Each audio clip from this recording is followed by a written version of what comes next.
T twenty বিশ্বকাপ ২০২৬ শুরু হবার আগেই পাকিস্তানি ফাস্ট বোলার মোহাম্মদ আমির একটা পডকাস্টে ভারতীয় ব্যাটসম্যান অভিষেক শর্মাকে নিয়ে একটা প্রেডিকশন করেছিল। তিনি বলেছিল যে এই বিশ্বকাপে অভিষেক শর্মা পারফর্ম করতে পারবে না। কারণ তিনি মূলত একজন স্লগার। তিনি শুধুমাত্র দ্রুত রান তুলতে পারে বা দ্রুত রান তুলতে চায়। তিনি ডিফেন্স করতে পারে না বা বল বুঝে খেলতে পারে না। যার কারণে তিনি আসলে টেকনিক্যালি অতটা ভালো ব্যাটসম্যান না। যদিও অভিষেক শর্মা ডোমেস্টিক ক্রিকেটে বা দ্বিপাক্ষিক সিরিজে ভালোই ফর্মে আছে, বাট স্টিল এটা যেহেতু একটা বিশ্বকাপ এবং এইখানে বিশ্বের সেরা সেরা বোলারদেরকে আসলে অভিষেক শর্মার ফেস করতে হবে এবং সেই বোলাররা অবশ্যই অভিষেক শর্মার দুর্বলতা খুঁজে সেখানেই সেই অনুযায়ী বল করবে।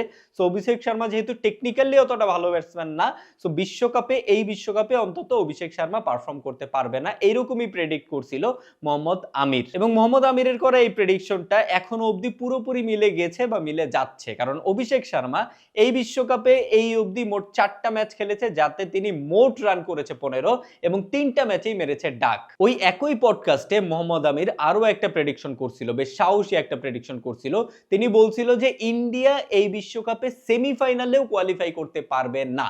যদিও এই কথা শুনে বা এই প্রেডিকশন শুনে তখন সবাই হাসি ঠাট্টা করতেছিল, কারণ ইন্ডিয়া বর্তমানে বেশ ভালো ফর্মে আছে, বিশেষ করে টি-20তে তো ইন্ডিয়া উড়ন্ত ফর্মে আছে। তার উপর বিশ্বকাপটা হচ্ছে ইন্ডিয়ার নিজেদের মাটিতে। সো এত অ্যাডভান্টেজ থাকার পরও ইন্ডিয়া কিভাবে সেমিফাইনালে কোয়ালিফাই না করে থাকে। কিন্তু মোহাম্মদ আমিরের করা সেই প্রেডিকশনকে সফল করার জন্য সুপার 8-এর প্রথম ম্যাচেই ইন্ডিয়া সাউথ আফ্রিকার কাছে খুব বাজেভাবে হেরে গেছে, 76 রানে হেরে গেছে। যার কারণে ইন্ডিয়ার বর্তমান এনআরআর বা নেট রান রেট হচ্ছে -3.8।